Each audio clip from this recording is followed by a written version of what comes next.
Ready na ba kayo sa next hardcore MMORPG experience? Introducing Rome Golden Age. This is a kind of game na kahit newbie ka or veteran na, madali mong ma-adapt pero sobrang lalim at immersive. Classic MMORPG vibes pero may quarter view perspective na sobrang smooth sa lahat ng devices at networks worldwide.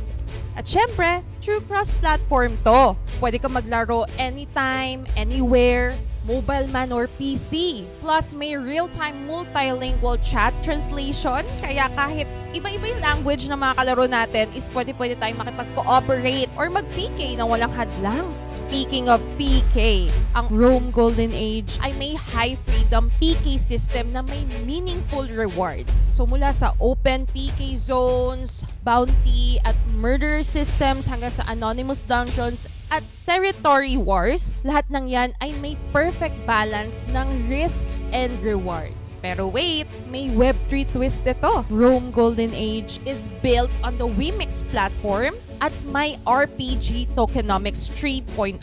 Ibig sabihin, habang naglalaro ka, kumikita ka rin ng in-game resources na pwede mong i-mint into tokens. May sistema pa para protektahan ang value ng tokens. So kung gusto mo ng solid na gameplay plus real economic value habang nag-e-enjoy ka ng intense MMORPG action, download Rome Golden Age now. The link is in the description box and pinned comment below.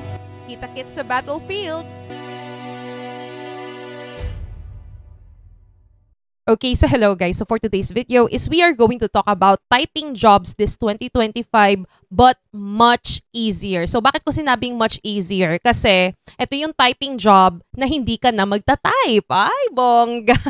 So pag-usapan din natin guys kung saan tayo makakahanap ng mga typing jobs ngayong 2025. But before that, gusto ko lang i-share sa inyo of course si Beta Bloom.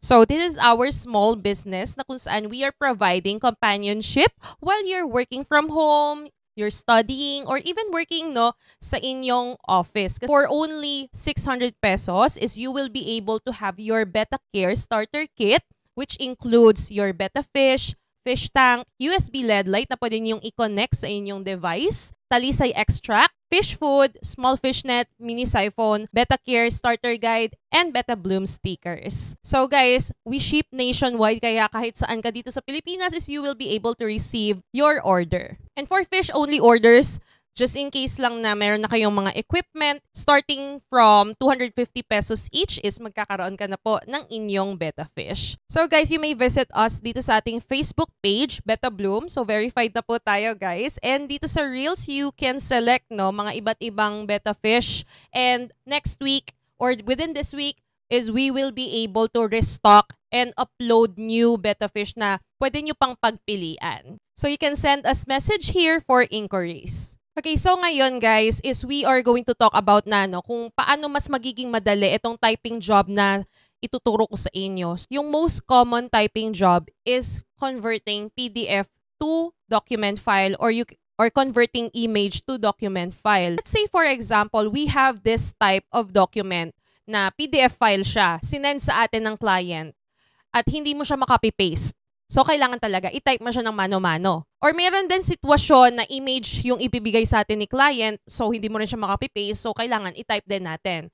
And meron din sitwasyon na magbibigay ng physical book si client or magpapadala siya sa inyo, and then yung contents inside is kailangan ninyong i-type. O, diba? So, ganun yung mga most common na pinapagawa ng mga clients. And minsan, aminin man natin o hindi, pag sobrang dami nyo nang itatype is nakakabagot. Nakakabagot siya, di ba? Minsan, sa sobrang bagot mo is hindi na rin nagiging accurate yung tinatype mo. May mga errors na, ganyan. So, para makaiwas sa ganung instances and at the same time, mas mapadali ang ating buhay, paano ba ang gagawin natin? So, isa sa mga option, guys, meron kasi mga device na merong detection. Like for example, ito sa MacBook ko is nakakopy na niya, guys, yung inyong yung text sa image, na-detect niya. Pero hindi lahat kasi ng device is merong ganun. So what if yung device na meron ka is walang ganung klaseng detection? Anong gagawin na natin? Ito na yung pinaka-climax nitong tutorial na to, which is by using your friend ChatGPT. Ay, wow, taray si ChatGPT na naman. screenshot ninyo yung mismong PDF file. Or kung yung physical book naman yung gamit ninyo, picturean nyo yung page. And then once na napicturean nyo na or na-copy ninyo yung image mismo, is ang sasabihin nyo kay ChatGPT, please type this image for me. Ayan.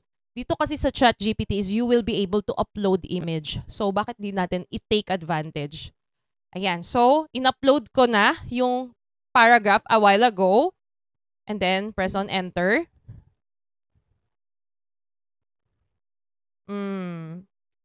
Typing job.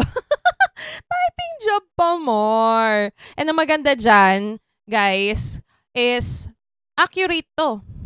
Accurate to na ita-type ni ChatGPT kasi AI siya eh. 'Di ba?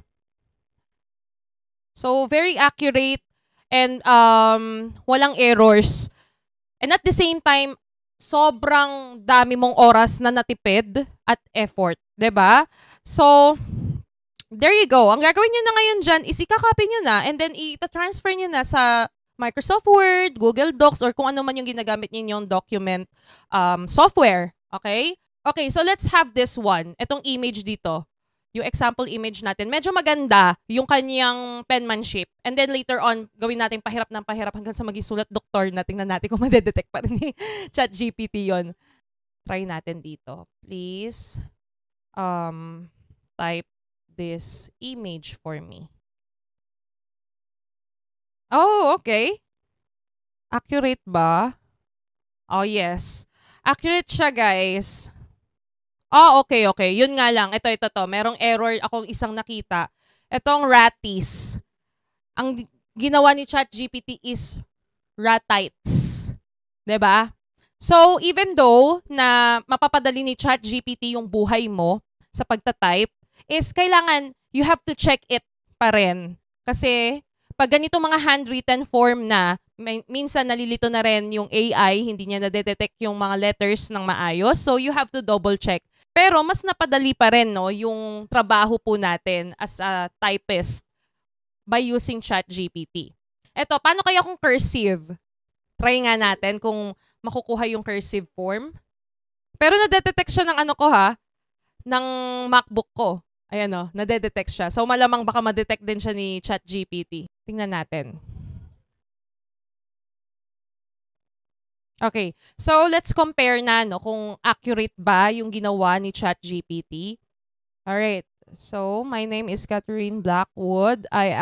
Okay. So, for this one, I would say, na-detect ng maayos ni ChatGPT yung paragraph na pinrovide natin a while ago. So, kahit pa cursive is na-detect ni ChatGPT, but do not forget to always double-check. Okay? I-double check nyo lagi yung result ni ChatGPT kasi syempre, nakasalalay pa rin doon yung work mo. Ang alam kasi ng client mo is minano-mano mo siyang i-type. Okay? So, yun nga lang guys, just to let you know, kung gagamitin nyo to as your partner for your typing job, I would suggest na mag-upgrade kayo ng inyong ChatGPT kasi may limit lang siya per day. If I'm not mistaken, yes, per day sa pag-upload ng image.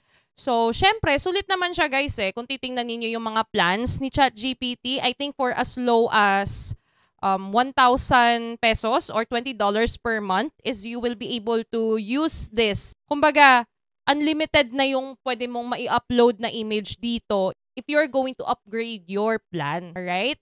Lalong-lalo na if you're going to use ChatGPT for, other stuff, mas masusulit nyo yung inyong bayad kay ChatGPT. Okay? So right now is hanapin natin kung saan tayo pwedeng makahanap ng mga ganitong klaseng online job.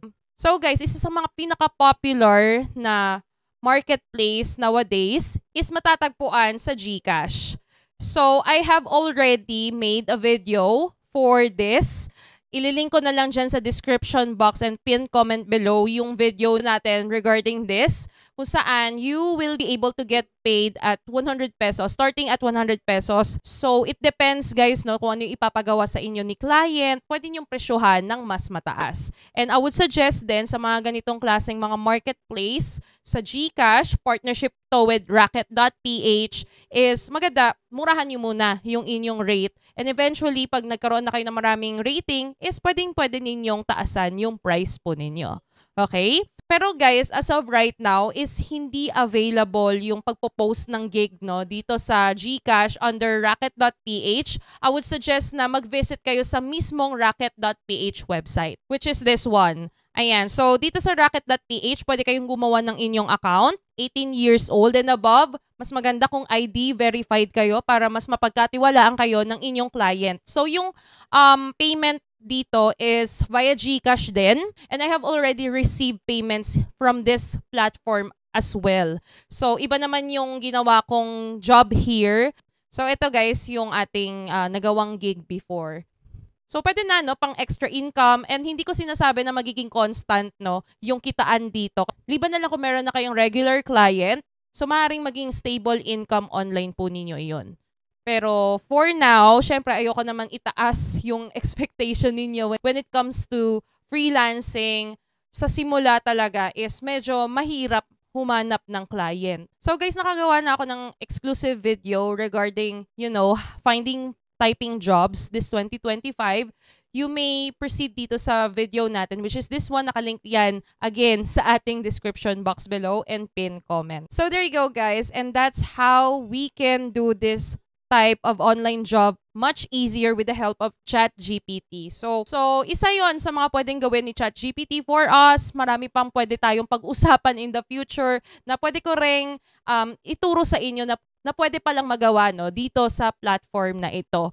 So once again guys, if you have any questions, you can refer to the comment section below. Pwede kayong magtanong dyan and sasagutin ko hanggat alam ko. So yun lang naman guys, and thank you so much for watching this video. And kung na-enjoy nyo ito, give this video a like and subscribe to my channel. Click on the notification bell para ma-notify ka sa aking mga uploads. So have a nice day. God bless and goodbye!